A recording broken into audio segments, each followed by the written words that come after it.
Hello दोस्तों, कैसे हो। अगर आप ढूंढना चाहते हैं तो खुद को ढूंढिए, बाकी तो सारी चीजें गूगल पे अवेलेबल है। आज अपन इस वीडियो में डिस्कस करेंगे, एक नया अपडेट है नीट की ओर लेके, थोड़ा सा नया अपडेट है। बच्चे ऐसे अपडेट को लेके बहुत ज्यादा डिस्टर्ब रहते हैं तो और डिफरेंट टाइप की वीडियो सर्च कर रहे होते हैं, लेकिन ऐसे वीडियो को मेरे हिसाब से आपको इस टाइम देखना ही नहीं चाहिए। क्यों? क्योंकि इससे आपकी नीट की जो प्रिपरेशन है उसमें कोई हेल्प नहीं मिलने वाली है। यहां से हो सकता है आपका टाइम ही खराब हो रहा है, इसलिए ऐसे वीडियो प्लीज ना देखें। आप इस वीडियो को भी यहां से बंद करके जा सकते हैं अगर आप सीरियसली नीट का तैयारी कर रहे हैं। कटु बात है लेकिन सत्य यही है। चलो सुनते हैं। फिर भी ऐसा न्यूज आया है कि मेडिकल सीट इंक्रीज हुआ है। अब मेडिकल सीट इंक्रीज हुआ है तो फिर और बहुत सारे क्वेश्चन दिमाग में घूम रहे होते हैं। क्या मेडिकल सीट इंक्रीज हुआ है तो कट ऑफ पिछली साल से कम चला जाएगा क्या? ऐसे क्वेश्चन आना ये यहां से नेचुरल सी बात है कि अगर मेडिकल सीट बढ़ती है तो कट ऑफ में फ्लक्चुएशन होगा थोड़ा बहुत, लेकिन ऐसा क्वेश्चन आया है, बिल्कुल आया। उसके बाद में बोलते हैं कि यार चलो यहाँ पे बात करते हैं कि क्या सच में मेडिकल जो कॉलेज का नंबर है वो बड़ा है। तो बोलते हैं हाँ यार, एक रिपोर्ट के थ्रू तो ऐसा बोला गया है कि यार अभी तक क्या हुआ था। देखो, इंडिया में बहुत सारे मेडिकल कॉलेजेस है, लेकिन यहाँ पे क्या हुआ, कुछ बैकवर्ड एरियाज है इंडिया में। बहुत सारी जगह बैकवर्ड एरियाज मतलब जहां पे मेडिकल कॉलेज खोल दिया गया है, गवर्नमेंट ने खोला है, प्राइवेट मेडिकल कॉलेज है, लेकिन यहाँ पे मेडिकल कॉलेज खोल दिया गया और उनका नंबर है, मतलब अप्रूव्ड मेडिकल कॉलेज है वो है 157 मेडिकल कॉलेज को अप्रूव मिल गया है, वो अप्रूव्ड है और वो वहां से फंक्शनल हो सकता है। लेकिन अभी ये सारी मेडिकल कॉलेज फंक्शनल नहीं हुई है। फंक्शनल होने का मतलब यहाँ पे अभी एमबीबीएस के बैच स्टार्ट नहीं हुए हैं इतने मेडिकल कॉलेज को, लेकिन परमिशन मिला हुआ है। अब इनमें से कितने मेडिकल कॉलेज को एक्टिव किया गया है? तो इनमें से 70 मेडिकल कॉलेज फंक्शनल है। अभी इनमें से 70 मेडिकल कॉलेज फंक्शनल हो चुके हैं, मतलब यहां से कहीं ना कहीं सीट का नंबर बढ़ गया है। दूसरी बात, अब ये जो मेडिकल रिपोर्ट आई है, जो यहां से इसकी गवर्नमेंट साइट पे जो भी रिपोर्ट आई है, उस साइट पे जाने की यहाँ पे बिल्कुल जरूरत नहीं, क्योंकि यहाँ से आपको यही आइडिया लगाना है कि हाँ सच में मेडिकल सीट का रियल में नंबर बढ़ा है कि नहीं बढ़ा है। ज्यादा टाइम खराब करने की जरूरत है नहीं।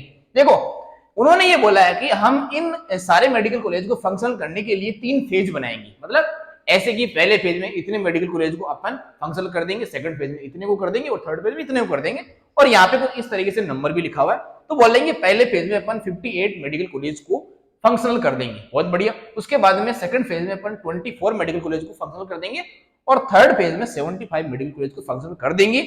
ऐसा बोला है कि हम फंक्शनल कर देंगे। करेंगे नहीं करेंगे ये बहुत बाद की बात है। इसलिए इन सारे क्वेश्चंस का आंसर अगर आपको जानना है तो वो क्वेश्चन जानना है आपको, आपका नीट का एग्जाम जब खत्म हो जाए उसके बाद में जानना है। अभी आपको ये यहाँ पे थोड़ा सा जानकारी ले लेना कि हाँ मेडिकल कॉलेज का नंबर तो बढ़ेगा, बहुत बढ़िया बात है। अब इससे कट ऑफ पे क्या फर्क पड़ेगा?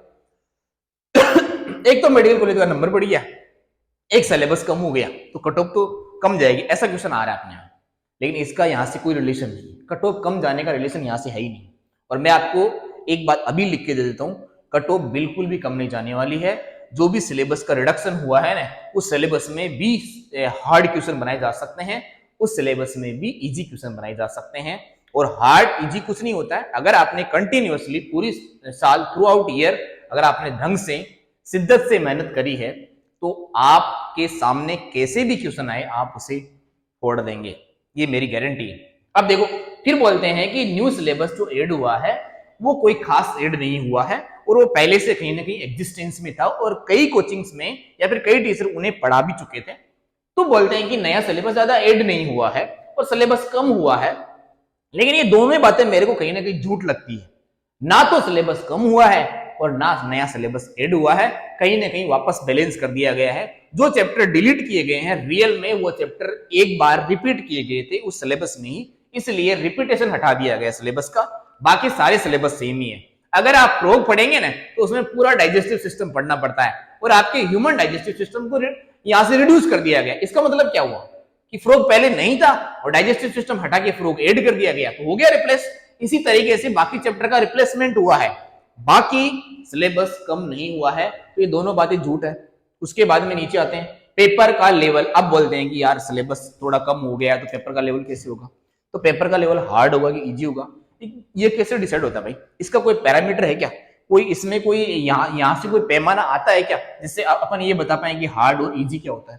हार्ड और इजी कुछ नहीं होता भाई, आपकी तैयारी पर डिपेंड करता है कि आपका पेपर हार्ड है कि इजी है। अगर आप पूरी साल नहीं पढ़ोगे तो हर एक क्वेश्चन हार्ड है, हर एक क्वेश्चन हार्ड है। मैं आपको ऐसे ही बोलूंगा ना कि फंक्शनल यूनिट क्या है लाइफ की, तो आपका क्वेश्चन अगर आपने नहीं पढ़ा तो आपको पता ही नहीं है, तो आपके लिए हार्ड ही है यार।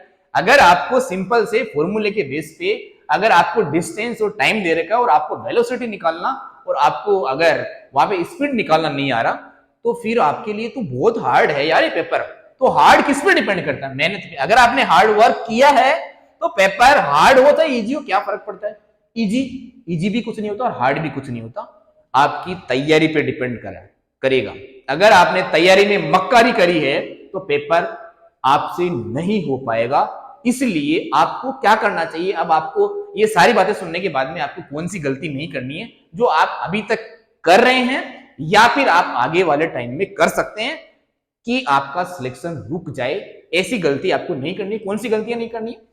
देखो, एक तो मिस्टेक मैंने यहां पे लिख रखा है, न्यू सिलेबस जो ऐड हुआ है उस पर आपने अगर फोकस कम किया है तो गलत बात है। उसे एक बार जरूर पढ़ लीजिएगा, उसे पढ़ने के बाद में उसके एक शॉर्ट नोट बना लीजिएगा, या फिर उसे आपने रिवाइज कर लिया तो एनसीईआरटी में ही उस चैप्टर को एक दो बार आप जरूर रिवाइज करिएगा। क्योंकि नया सिलेबस में जो मोर्फोलॉजी में स्पेशली 2-3 फैमिलीज ऐड हुई है, उस फैमिली के बारे में फ्रॉग अगर आपने पहले नहीं पढ़ा तो पढ़ लीजिएगा, और कॉकरोच वापस ऐड कर दिया गया है तो उसको तो पहले से आप पढ़ते आ रहे तो उसे फिर से पढ़ लीजिएगा। लास्ट में जो एनवायरमेंटल वाला चैप्टर था वो बहुत इजी चैप्टर था, उसे भी आप रिवाइज कर लीजिएगा। तो रिवाइज करने का मतलब ये है कि उसे आप देखते रहिएगा, तो इस पे फोकस आपको रखना है। जैसे बाकी चैप्टरों पे आपने फोकस दे रखा है उसी तरीके से फोकस रखना है जो आपने कर रखा होगा। मेरे हिसाब से अगर आप सीरियस स्टूडेंट हो तो ये गलती आपसे नहीं हुई होगी। उसके बाद में अगर आपने अभी तक प्रीवियस ईयर के क्वेश्चन अटेम्प्ट नहीं किए हैं तो ये आपका सबसे बड़ा गलती हो जाएगा।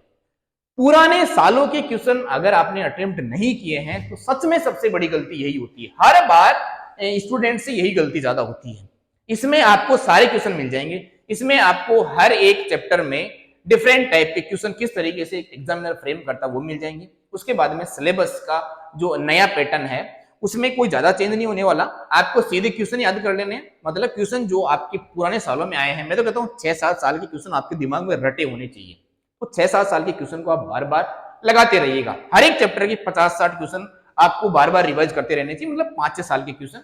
इसके साथ में आपको जो इन क्वेश्चंस में जो ज्यादा ट्राई करना है, तो हर एक चैप्टर से जो बड़ा चैप्टर है उसमें से आपको कम से कम 20 से 25 एआर वाले क्वेश्चन, असेसर रीजन वाले क्वेश्चन आपको जरूर ट्राई करना है। असेसर रीजन वाले क्वेश्चन को ट्राई करने से पहले आपके कॉन्सेप्ट बहुत स्ट्रॉन्ग होने चाहिए, तो एनसीईआरटी को ध्यान से पढ़िएगा। अगर आपके टीचर ने आपको नोट्स लिखा रखे तो उस नोट्स को ध्यान से पढ़िएगा, और उसके बाद में असेसर रीजन के क्वेश्चन, एआर वाले क्वेश्चन आप जरूर अटेम्प्ट करिएगा। प्रीवियस ईयर के क्वेश्चन अगर आपने नहीं लगाए तो मैं गारंटी देता हूं आपके 40 क्वेश्चन में अटेम्प्ट करने में बहुत टाइम लग जाएगा। अगर आपने प्रीवियस ईयर के क्वेश्चन लगा दिए 40 क्वेश्चन आप फटाफट लगा देंगे तो आपको 40 क्वेश्चन का फायदा मिलेगा। यहाँ पे ध्यान से देखना, ये बहुत इंपॉर्टेंट बात है, प्रीवियस ईयर के क्वेश्चन लगाना बहुत जरूरी। उसके बाद में अगर आप बार बार रिवीजन नहीं कर रहे हैं, जैसे मैं आपको बता देता हूं कि रिवीजन किसका ज्यादा करना चाहिए। बायोलॉजी एक ऐसा सब्जेक्ट है जिसे आप लंबे टाइम तक याद नहीं रख सकते, क्योंकि बहुत सारे चैप्टर ऐसे जिनमें एग्जाम्पल बहुत सारे हैं, और एग्जाम्पल एक टीचर को भी कंटिन्यूसली याद नहीं रहते। टीचर भी जब पढ़ाने आता तो वो बार बार एग्जाम्पल्स को देख के आता है। इसलिए कुछ जैसे प्लांट किंगडम, एनिमल किंगडम, ऐसे बहुत सारे चैप्टर है जिनमें आपको एग्जाम्पल्स याद रखने पड़ेंगे। तो एग्जाम्पल अगर आपको नहीं याद है तो आप उसका रिवीजन करते रहिएगा। इसलिए बायोलॉजी, ऑर्गेनिक केमिस्ट्री, बायोलॉजी और ऑर्गेनिक केमिस्ट्री स्पेशली आपको रेगुलरली रिवाइज करते रहना चाहिए। उसके बाद में फिजिक्स केमिस्ट्री, ऐसे नहीं कि इनका ये रिवीजन करना, फिजिक्स केमिस्ट्री में और भी जितने टॉपिक्स है उनके जो फॉर्मूलाज है उन सबको आप रेगुलरली रिवाइज करिएगा। रिवाइज अगर आप नहीं करते हैं तो आपके दिमाग में चीजें छपेगी नहीं, और आपको यहाँ पे कोई बहुत ज्यादा कोई बाहर नहीं आने वाला। आपके सामने क्वेश्चन का आंसर भी आएगा, क्वेश्चन भी आएगा, और आपको मोर करेक्ट आंसर या फिर करेक्ट आंसर सेलेक्ट कर देना है। तो करेक्ट आंसर सेलेक्ट करने के लिए आपका वो टॉपिक है बार बार देखा होना चाहिए, रटा हुआ नहीं होना चाहिए, देखा हुआ होना चाहिए। और देखा हुआ अगर है बार बार तो वो आपके दिमाग में छपा हुआ होगा और आपका क्वेश्चन सही हो जाएगा। इसलिए रेगुलर आप रिवीजन करते रहिएगा। लास्ट बात ये है कि कई लोग ऐसे हैं जो एक तरीके से नीट की तैयारी तो कर रहे हैं, सबको पता है कि नीट की तैयारी कर रहे हैं, लेकिन वो उस नीट की तैयारी में पीएचडी कर लेते हैं। पीएचडी करने का मतलब मैं आपको बताता हूँ। एक टॉपिक का मान लेता हूँ कि आप फ्रोग वाला टॉपिक पढ़ रहे हैं, एक टीचर से फ्रोग वाला टॉपिक, चाहे आपने ऑफलाइन क्लास में पढ़ाओ चाहे ऑनलाइन क्लास में पढ़ाओ, एक बार अगर उस टॉपिक को आपने एक टीचर से पढ़ लिया है, उसके नोट्स आपने ढंग से बना लिए हैं और उससे रिलेटेड 2, 4, 5, 10, 20 क्वेश्चन आपने लगा लिए हैं, तो आपको उस टॉपिक को लेके दोबारा से क्लास अटेंड करने की मेरे हिसाब से जरूरत नहीं है। अगर आप एक टॉपिक को लेके 10 टीचरों से, 5 टीचरों से बार बार ऐसे चेक कर रहे हैं कि ये टीचर कैसा पढ़ा रहा है, ये टीचर कैसा पढ़ा रहा है, इसमें टीचर को फायदा नहीं हो रहा, टीचर को घाटा नहीं हो रहा है, इसमें सबसे ज्यादा लॉस आपका हो रहा है। इसलिए किसी भी टॉपिक को 1000 टीचरों से मत पढ़िएगा यार, एक ही टीचर से पढ़ लीजिएगा और एक बार पढ़िएगा, ध्यान से पढ़िएगा। अभी आपके पास में टाइम नहीं है, इसलिए ऐसी गलती मत करिएगा। वीडियो ज्यादा नहीं देखने आपको। अगर आप ऑफलाइन स्टूडेंट तो आपको तो फोन साइड में रख ही देना है। आपकी कोचिंग में जितने भी क्वेश्चन आपको दिए गए हैं उन्हें लगाते रहिएगा, प्रीवियस ईयर की क्वेश्चन लगाते रहिएगा, फालतू की क्लासेस अटेम्प्ट मत करिएगा, टाइम खराब होगा, आपको नुकसान हो जाएगा। इसलिए हर एक टॉपिक जो है वो आपने अगर पढ़ रखा है, बिल्कुल वीडियो ट्राई मत कीजिएगा। नहीं समझ में आया तब आप वीडियो देख सकते हैं, एक बार 2 बार सेम टीचर की वीडियो देखिएगा, अलग अलग टीचर से ट्राई मत करिएगा। आपने इतने दिनों में 5-6 महीने में किसी न किसी टीचर को फॉलो किया होगा, तो अगर उस टीचर को आपने फॉलो किया है तो उस पर अंधविश्वास करिएगा, विश्वास नहीं अंधविश्वास करके उसी टीचर को फॉलो करते रहना है और वीडियो को कंटिन्यूअसली देख के और उसके बाद में उसे रिवीजन में लेके आना है और ऐसी गलती आपको नहीं करनी। तो ये अगर मिस्टेक आप नहीं करेंगे तो मैं गारंटी लेता हूं आपके नंबर कितने आएंगे पता? आप अगर जनरल कैटेगरी के एवरेज स्टूडेंट है, एवरेज स्टूडेंट जनरल कैटेगरी के, तो आपके नंबर आएंगे 640। 640 नंबर अगर आपके आ रहे हैं ना, तो इंडिया का कोई भी मेडिकल कॉलेज आपसे अछूता नहीं रहेगा। सारे मेडिकल कॉलेज पे आप काउंसलिंग करा सकते हैं और आपको एक टॉप का मेडिकल कॉलेज मिलेगा जहां पे मेडिकल इंफ्रास्ट्रक्चर बहुत अच्छा है। एक बच्चे को कम मेहनत करने के बाद में अगर वो यहाँ पे रहेगा 596 यहाँ पे रहेगा, वो कौन से जोन में, वो नेगेटिव जोन में, वो नेगेटिव जोन क्या, उसका सिलेक्शन नहीं होने वाला जनरल कैटेगरी में।